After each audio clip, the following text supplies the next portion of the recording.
অনেকদিন পর নিজেকে নিয়ে কিছু কথা লিখলাম। ধ্বংসের দিকে তাকিয়ে মুচকি হাসি দেওয়া অদ্ভুত মানুষ আমি। হয়তো আমি পাগল, হয়তো অনুভূতির ভিতরে কোন এক গভীর অতল দুঃখ বাসা বেঁধেছে। তবুও নিজেকে জোর করে হাসাতে শিখে গেছি। যেদিন ভেতরটা একবারে ভেঙে গিয়েছিল, সেদিনও বাইরে থেকে এক চিলতে হাসি মুখে নিয়ে সবার সামনে দাঁড়িয়েছিলাম।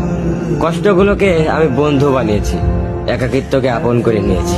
মানুষ ভাবে আমি হয়তো সুখী, শক্ত, নির্লিপ্ত, কিন্তু তারা জানে না প্রতি রাত আমার এক একটা লড়াই।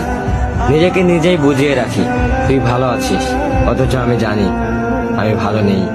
ভেঙে যাচ্ছে প্রতিদিন একটু একটু করে, আর এই ধ্বংস হওয়াটাকে যেন ভালোবেসে ফেলেছি। আমি সেই মানুষ যে হার মানার আগে হাসে, কারণ জানি কান্না দেখিয়ে লাভ নেই। পৃথিবী শুধু শক্তদের মনে রাখে, দুর্বলদের নয়। তাই আমি অদ্ভুত, আমি অনুভূতির আগুনে পুড়ে যাওয়া নীরব যোদ্ধা। আমার জীবন কোনো সুখের গল্প নয়, এটা নিঃশব্দ বিপ্লব, যেখানে হাসির আড়ালে লুকানো থাকে হাজারো না বলা কথা, ভাঙা স্বপ্ন, হারিয়ে যাওয়া আমি।